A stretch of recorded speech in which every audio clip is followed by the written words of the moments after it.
चलिए आगे बढ़ते हैं और प्रयागराज की बात करते हैं, क्योंकि यूपी के प्रयागराज में बाढ़ का कहर लगातार दिखाई पड़ रहा है। सड़कों पर पानी ही पानी नजर आएगा। हालात ये हो चले हैं कि अब सड़क पर गाड़ियां नहीं बल्कि नाव चल रही हैं। गंगा और यमुना नदियों के उफान से जनजीवन पूरी तरीके से अस्त व्यस्त हो चुका है। लगातार बढ़ते इस जल स्तर के चलते राजापुर के गंगानगर, दारागंज, छोटा बघाड़ा, करेली और बलुआ घाट जैसे कई रिहायशी इलाके जलमग्न हो चुके हैं। देखिए हमारी इस खास रिपोर्ट में।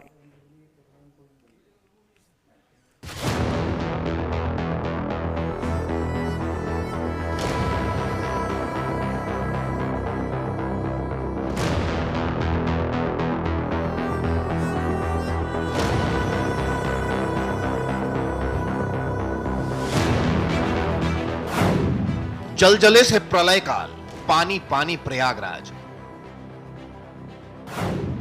जहां देखिए वहां बाढ़, मुश्किलें अपार। बहुत हुई कुदरत की मार, अब बस करो भगवान।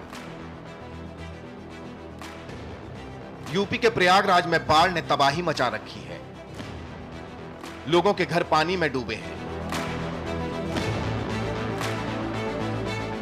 गलियां डूबी हैं और चार पहिया वाहन और लोगों की दुकानें भी डूबी हुई हैं। हर तरफ गंदगी है। लोग छतों पर खड़े होकर राहत सामग्री का इंतजार कर रहे हैं। यहां बाढ़ तबाही मचा रही है। गंगा और यमुना का जलस्तर भले ही कम हो रहा हो, लेकिन खतरा बरकरार है। गंगा यमुना का तो पानी तो ऐसे बढ़ा था, वो बहुत ज़्यादा बढ़ गया था। लेकिन पानी यहाँ भी बहुत बड़ा हुआ था, लेकिन यहाँ पे इंसान को सुविधा नहीं मिलती थी निकलने के लिए। जो घर में फंस गए हैं उनके लिए साधन नहीं मिल रहा था। अब कैसा जलस्तर है? लेकिन पानी पहले बहुत से कम हो गया है, बहुत ज़्यादा कम हो गया, क्योंकि ये सब जो पुल दिख रहा है सामने, ये सब पूरा डूब गया था। ये तो बहुत कम हो गया पानी, ये सब पानी बहुत कम हो गया। लेकिन जो है इंसान कहते हैं जो फंसा हुआ है उसके लिए गंदगी तो बहुत बनी हुई है। गंदगी बहुत है। गंदगी में इंसान साफ सफाई के लिए इंसान इतना वो किया जाता है, लेकिन तब भी इंसान कुछ एहसास ही नहीं करता है कि हाँ साफ सफाई हो जाए यहाँ पे। भी बहुत परेशानियों का, कठिनाइयों से हमें सामना करना पड़ रहा है। जैसे कि आप देख सकते हैं हमारे विश्रामालय में अभी तक पानी भरा हुआ है और हम अब साफ सफाई का कार्य कर रहे हैं। प्रशासन के भी कोई व्यक्ति यहाँ नहीं दिखाई दिए हमें, ना ही हमारी सहायता करने के लिए, ना ही जन सेवा करने के लिए, और बहुत ही कठिनाइयों का सामना करना पड़ रहा है इस जगह पर। हमेशा हम लोग मदद करते रहे, आज उसी क्रम में भी चल रहा है। आप देख रहे हैं कि पानी जल स्तर घटा भले है, लेकिन बाढ़ की विभीषिका से, बाढ़ के स्रोत रूप से लोग अभी भी परेशान हैं। जिस तरह आप देख रहे हैं कि पानी घटा भले है, लेकिन अभी भी बाढ़ का सामना लोगों को करना पड़ रहा है। अगर उत्तर प्रदेश सरकार इनकी मदद कर देती, अगर इनको मुआवजा दे देती या इनकी और आर्थिक सहायता कर देती, तो आज हम लोगों को क्यों आना पड़ता। साथ ही बाढ़ की चपेट में आई करीब 5 लाख की आबादी की दुश्वारियां बढ़ती जा रही हैं। हालात ये हैं कि लोगों के सामने भोजन और पानी का संकट खड़ा होने लगा है। प्रयागराज में गंगा और यमुना के बढ़ते जल स्तर से शहर में बाढ़ के हालात पैदा हो गए हैं। इन नदियों के खतरे के निशान के ऊपर बहने के कारण पानी रिहायशी इलाकों और ऐतिहासिक स्थलों तक पहुंच गया है। शहर के कई इलाके जैसे दारागंज, रसूलाबाद, छोटा बघाड़ा और दशाश्वमेध घाट में हालात बेहद खराब हैं। बाढ़ सिर्फ उन लोगों को प्रभावित नहीं कर रही है जो वहां फंसे हुए हैं, बल्कि उन लोगों को भी प्रभावित कर रही है जो अब इस दुनिया में नहीं है। प्रयागराज में गंगा, यमुना डेंजर लेवल से ऊपर बह रही है। पानी रिहायशी इलाकों में दाखिल हो चुका है। 2500 गांव बाढ़ के पानी से घिरे हुए हैं। यहां रहने वाली 15 लाख की आबादी को अब नाव का ही सहारा है। बाढ़ की वजह से स्कूल बंद किए गए हैं। अभी अच्छी बात यह है कि पिछले 24 घंटे में हमारी गंगा नदी और यमुना दोनों में जल स्तर कम हुआ है। हालांकि यमुना में घटने की स्पीड थोड़ी ज़्यादा है, गंगा में थोड़ी कम है, लेकिन अभी संभावना यही है कि अगले कुछ दिनों ये घटने का ट्रेंड जारी रहेगा। हालांकि गंगा नदी में ऊपर कुछ पानी छोड़ा गया है, बट उसका बहुत ज़्यादा असर यहाँ पर दिखने की संभावना नहीं है, ऐसा सिंचाई विभाग द्वारा बताया गया है। सबसे बड़ा चैलेंज इस समय हमारे लिए यही है कि एक तो जो लोग विस्थापित हुए हैं वो लगभग हमारे 23 राहत शिविरों में रह रहे हैं, तो उनकी व्यवस्थाएं अच्छी रहें, उनको कोई समस्या न हो, इसके लिए हम लोगों ने कई सीनियर ऑफिसर्स हर सेंटर पे लगाए हैं। 33,000 लाइन के पोल खंबे पानी में डूबे हैं। ऐसे में 200 गांवों की बिजली गुम है। शहर की 10 लाख की आबादी बाढ़ की चपेट में है। ऐसे में शहर और गांव से लोगों को पलायन करना पड़ रहा है। लोग हैरान हैं। चारों तरफ सैलाब सा मंजर नजर आ रहा है। कुदरत ने ऐसा कहर बरपाया कि प्रयागराज पानी पानी हो गया। यह आफत कैसे टले? मुश्किलों का यह दौर कब थमेगा? प्रश्न बड़े हैं। ऐसे भयानक मंजर में इन यक्ष प्रश्नों का उत्तर देने के लिए कलयुग में कोई युधिष्ठिर नहीं है। Bureau report, news India.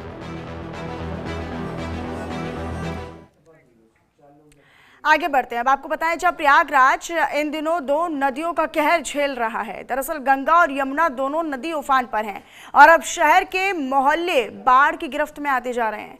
बाढ़ का गंदा पानी तमाम घरों के अंदर घुस चुका है।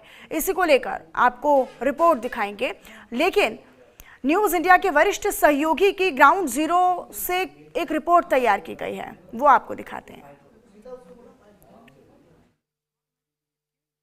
इस वक्त हम प्रयागराज के नागबास्की जो रोड है उस पे हैं और हम भले नाव पे हैं, लेकिन इसके नीचे अगर आप देखेंगे तो ये करोड़ों रुपए की लागत से बनी रोड थी जो पूरी तरीके से अब गंगा जी में विलीन हो चुकी है। तमाम जो यहाँ के लोग हैं रहने वाले वो परेशान हो रहे हैं। बताते हैं कि सालों बाद इस तरह की जो बाढ़ है वो प्रयागराज में देखने को मिल रहा है।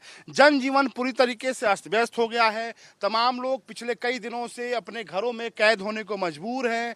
मुसीबतें जो हैं वो लगातार बढ़ती जा रही हैं। तमाम लोग इस वक्त आप देख रहे हैं कि परेशान हालत में हैं। आप बताइए कि कितनी दिक्कतें बढ़ गई हैं आप लोगों की? दिक्कतें तो बहुत बढ़ गई हैं।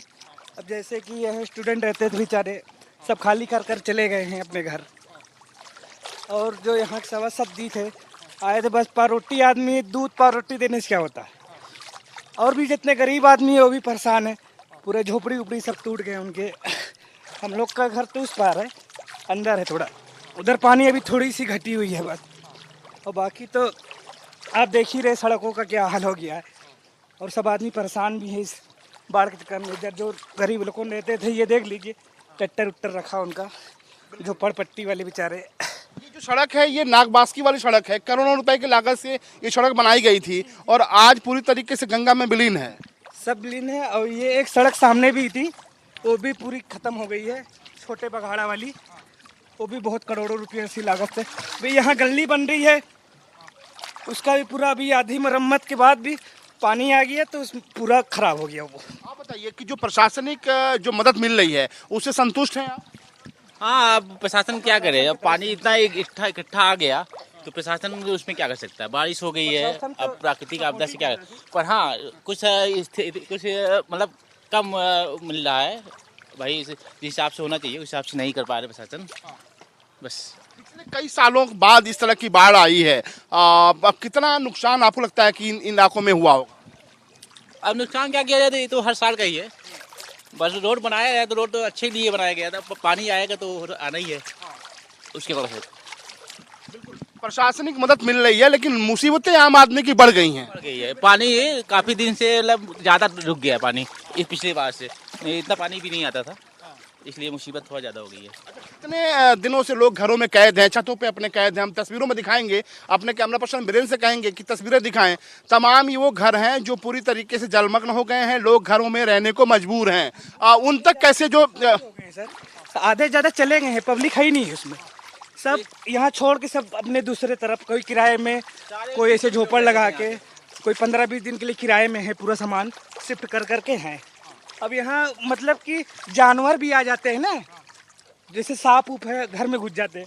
अभी ये हमारे एक मित्र का घर है, उसमें सांप मिल गया था, तो सब फिर बंद करके अपने पीछे वाले किराए में रह रहे हैं वो। तस्वीर है, ये जो सड़क है वो नागबास्की मंदिर की तरफ जाता है प्रयागराज में। पूरी तरीके से कैमरा पर्सन से कहेंगे तस्वीरें दिखाएं। पूरा जो ये एरिया है वो जलमग्न है। हज़ारों लोग बेघर हो चुके हैं, लोगों के सामने मुसीबतें हैं। हालांकि जो प्रशासनिक स्तर पे जो दावे किए जा रहे हैं वो कहीं ना कहीं लोगों को तमाम जो सुविधाएं हैं वो मुहैया कराई जा रही हैं। उसके बावजूद जो लोगों की दिक्कतें हैं, जो परेशानियाँ हैं वो बढ़ गई हैं। प्रशासन ने अलर्ट जारी किया है और ख़ासतौर पे जो तमाम निचले इलाके हैं उन लोगों को अलर्ट मोड पे रहने के निर्देश दिए गए हैं। उसके बावजूद आप देखिए कि तमाम जो लोग हैं वो अभी भी अपने घरों में हैं, छतों पे हैं। प्रशासनिक तौर पे तमाम जो खाद्य पदार्थ है, जो खाने पीने के सामान है वो पहुंचाई जा रही है।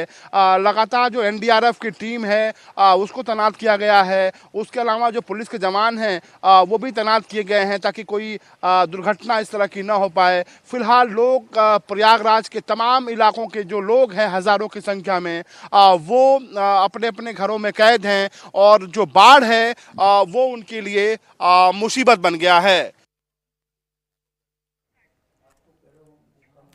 तो गंगा यमुना नदी इस वक्त अपने उफान पर है। इनकी लहरें और कटान यहां लोगों को डरा रही है। प्रयागराज की गलियों में इन दिनों बाढ़ का सितम लगातार जारी है। पूरा प्रदेश जलमग्न हो चुका है। तो वहीं न्यूज इंडिया की टीम जब प्रभावित इलाकों पर पहुंची तो उम्मीदों की निगाहें भी तैरती हुई नजर आने लगी। हमारे वरिष्ठ सहयोगी ने ग्राउंड जीरो से हकीकत को जाना, आप भी देखिए। प्रयागराज में जो बाढ़ का कहर है वो बरप रहा है और ये तस्वीरें हैं ये प्रयागराज की हैं। और प्रयागराज में अगर बात करें तो गंगा और जमुना नदी का जो जलस्तर है लगातार बढ़ रहा है और इसके वजह से प्रयागराज में तकरीबन 5 लाख की जो आबादी है वो बाढ़ से प्रभावित हो चुकी है। 60,000 से ज़्यादा जो लोग हैं वो बेघर हो गए हैं। 12वीं तक के जो क्लास हैं, जो स्कूल हैं वो बंद कर दिए गए हैं। जो कोचिंग संस्थान है वो बंद कर दिए गए हैं। लगातार जो बाढ़ का कहर है वो देखने को मिल रहा है। तस्वीरों में देख सकते हैं कि तमाम जो ये इलाके हैं, लोगों के घरों में जो गंगा का पानी है वो घुसा हुआ है। तमाम लोग जो छतों पे रहने को मजबूर है। हालांकि प्रशासन की तरफ से तमाम जो व्यवस्थाएं हैं वो कराई गई हैं, लेकिन ये जिस तरीके से इस बार प्रयागराज में बाढ़ का कहर देखने को मिल रहा है उसने कई सवाल खड़े किए हैं और लोगों के सामने एक बड़ी मुसीबत भी बन गई है। महाकुंभ के दरमियान ये वो इलाका है जो सबसे पॉश इलाका में शुमार था और करोड़ों रुपए की लागत से यहाँ पे रोड से लेकर जो ये स्ट्रीट लाइट है, खूबसूरत स्ट्रीट लाइट लगाई गई थी। जो तमाम श्रद्धालु देश विदेश से आए थे। नागबास्की जो मंदिर है उसके आसपास का जो इलाका है बहुत अलौकिक और खूबसूरत कभी हुआ करता था, लेकिन वक्त के साथ आज पूरी तरीके से आप देख रहे हैं कि हर जगह जो बाढ़ का जो पानी है वो पसरा मिलेगा। आपको खौफनाक जो रूप है वो यहाँ पर गंगा जी का देखने को मिलेगा और यही वजह है कि तमाम इस इलाकों में रहने वाले लोग सहमे हुए हैं, खौफ में हैं और पिछले कई दिनों से इन घरों में कैद होने को मजबूर हैं और उनके सामने रोजी रोटी के अलावा तमाम जो दिक्कतें हैं वो आ रही हैं। हालांकि प्रशासनिक तौर पे उन्हें मदद ज़रूर दी जा रही है, लेकिन फिर भी जो खौफ और चिंताएँ हैं उनकी आंखों में साफ तौर पे देखने को मिल रहा है। दूसरी अगर बात करें जिस जगह पे हम मौजूद हैं नाव पर, वो उसके नीचे सड़क बनाई गई थी, बहुत खूबसूरत करोड़ों रुपए की लागत से सड़क बनाई गई थी जो अब पूरी तरीके से गंगा जी में विलीन हो चुका है और बाढ़ का जो रौद्र रूप है, जो गंगा का जो रौद्र रूप है वो आपको देखने को मिलेगा। एनडीआरएफ के अलावा जो पुलिस के जवान हैं उनको तैनात किया गया है, लेकिन लोगों की जो दिक्कतें और परेशानियां हैं लगातार बढ़ती जा रही हैं जैसे जैसे जलस्तर बढ़ रहा है। आप बताइए कितनी दिक्कतें हो रही हैं, कितनी परेशानियां हो रही हैं आप लोग? बहुत ज़्यादा हो रही है, इतना ज़्यादा हो रही है कि कहीं आने जाने में दिक्कत हो रही है। बाहर नहीं निकल सकते, खाने पीने की कोई व्यवस्था नहीं है, कहाँ जाएं, कैसे निकलें, दिक्कतें तो बहुत ज़्यादा हैं। प्रशासनिक तौर पे आप लोगों को किस तरह की मदद दी जा रही है, कितना संतुष्ट हैं आप लोग? अब कितना संतुष्ट है, वही चाय वो दे दे, दूध दे रहे हैं और ब्रेड दे रहे हैं, जितना हो सकता है प्रशासन दे रही है। अब और जगह काफ़ी घर डूबे हुए हैं तो हर जगह तो जाना है ना, बाकी और चीज़ दिक्कत जो रास्ते की और चीज़ दिक्कत है ही। अच्छा ये बताइए कि कितने दिनों से आप लोग कैद हैं, जो आप लोग की जो ज़िंदगी है वो कितना दुश्वारियों में बीत रही है? अरे कम से कम ये तो हो गया 10 दिन से हम लोग कैद हैं इसी तरह। हाँ 10 दिन से कैद हैं हम लोग। कहीं आने जाने में दिक्कत, कहीं जा नहीं पा रहे हैं, रूम में कैद होकर रह रहे हैं बस। और हमेशा डर बना रहता है कब मकान गिर जाए, कब क्या हो जाए।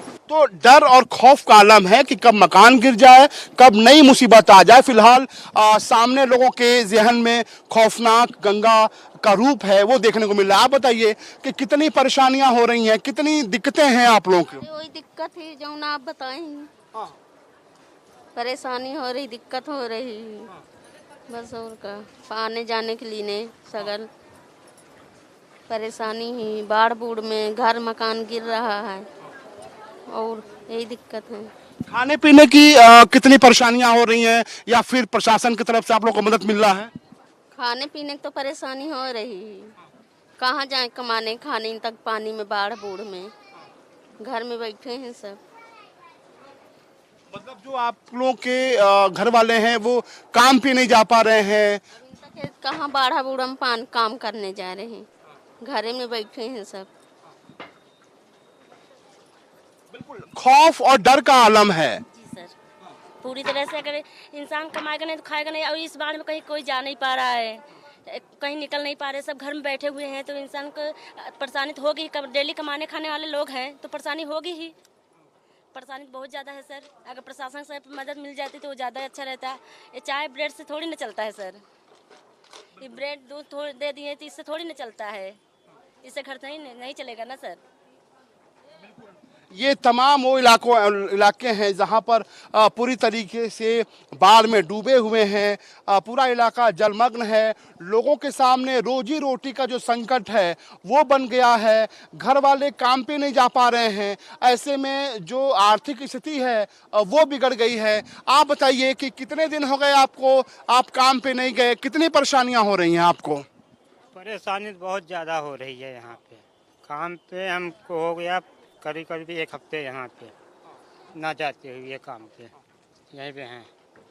तो नाउमीदी है, गुस्सा भी है और सामने आँखों के ये जो रौद्र रूप है गंगा का वो भी है। फिलहाल इन घरों में रहने वाले तमाम लोग पिछले कई दिनों से घरों में कैद हैं। उसके अलावा रोजी रोटी का जो संकट है वो बढ़ गया है। फिलहाल ये लोग गंगा जी से मनुहार कर रहे हैं, विनती कर रहे हैं, लेकिन एक बात तो तय है कि जो मुसीबतें हैं इन लोगों की लगातार वो फिलहाल बढ़ती जा रही हैं। और इसी पर अधिक जानकारी के साथ खुद मेरे साथ मेरे सहयोगी अमितेश श्रीवास्तव जुड़ गए हैं। अमितेश, प्रयागराज में हम आपकी अलग अलग रिपोर्ट्स के माध्यम से देख रहे थे कि लोगों को काफ़ी परेशानियां हो रही हैं। अब लोग उम्मीदें कर रहे हैं, लेकिन उम्मीदें कुछ सरकारों से भी की जानी चाहिए, व्यवस्थाओं के लिए या फिर सुविधाओं के लिए। क्या यहाँ पर किसी प्रकार की कोई व्यवस्था अब लोगों को नजर आ रही है? देखिए मनीषा, खासतौर पे हम प्रयागराज के तमाम जगहों पे ग्राउंड जीरो पे गए और जो तस्वीर न्यूज़ इंडिया के कैमरे में कैद हुई वो परेशान करने वाली है। लोग बेबस हैं, लाचार हैं, सामने मजबूरी है। सरकारी जो दावे हैं जो किए जा रहे हैं उन दावों से अलग तस्वीर देखने को मिली। तमाम इलाकों में लोग पिछले 1 हफ्ते 10 दिन से अपने घरों में कैद हैं, इस उम्मीद से कि सरकारी जो सिस्टम है वो उन तक मदद पहुंचाएगा। लेकिन तमाम इलाकों के लोग परेशान हैं। जो दावे किए जा रहे हैं उन दावों से दूर हकीकत की जो ज़िंदगी है कुछ अलग है। लोगों के पास चूँकि जो लोग हर रोज़ कमाने खाने वाले लोग हैं उनके सामने सबसे बड़ी चुनौती ये है कि पिछले 1 हफ्ते 10 दिन से वो अपने घरों में रहने को मजबूर हैं। उनके सामने आर्थिक समस्या ज़्यादा आ गई है। तमाम इलाके ऐसे हैं जहाँ पर जो बाढ़ का पानी है लोगों के घरों में घुसा हुआ है। जो प्रशासनिक रूप से जो लोग उम्मीद कर रहे थे वो प्रशासन वहाँ पर नज़र नहीं आ रहा है। लोग नाराज भी हैं, गुस्से में भी हैं और बेबसी को हमने बहुत नजदीक से महसूस किया है। प्रयागराज में जो गंगा का जो जलस्तर है, जहाँ पर भरा है अमितेश, पानी की निकासी के लिए क्या कोई मशीनें हैं या फिर बस हम नाव तैरती हुई ही पूरे सीजन में देखेंगे वहाँ? देखिए सबसे बड़ी बात यह है कि जो लोग हैं वो भी इसी बात से भयभीत हैं क्योंकि बाढ़ का पानी अगर खत्म भी होता है उसके बाद जो सबसे बड़ी जो समस्या है वो बीमारी का है। तमाम इलाकों में हम गए लेकिन कहीं पर भी जल निकासी का कोई व्यापक तौर पर इंतजाम देखने को नहीं मिला और यही वजह है कि लोगों में गुस्सा है। और प्रयागराज के अलग अलग जगहों पे जहाँ पे करोड़ों रुपए की लागत से, आपको याद होगा जब महाकुंभ का आयोजन किया गया था, करोड़ों रुपए जो पानी की तरह बहाए गए, ये बताएगा कि विश्व का एक अलग जो पूरा इलाका है वो बनाया गया है, लेकिन वो आज सब कुछ जलमग्न है। गंगा का जो रौद्र रूप है वो देखने को मिल रहा है। लेकिन सवाल वही है कि जो दावे किए जा रहे हैं उन दावों से अलग तस्वीर है। हमारे साथ इस वक्त अभिषेक मौजूद हैं जो वाराणसी को कवर करते हैं, बहुत तमाम जगहों पे खुद भी जा रहे हैं। इनसे बात करेंगे। अगर आपके यहाँ बात करें अभिषेक, तो जो हमने तस्वीर में देख रहा हूँ बहुत भयावह है, लोग परेशान हैं, कई दिनों से वो घरों पर रहने को मजबूर हैं। किस तरह की जो बुनियादी दिक्कतें हैं आपने महसूस की है?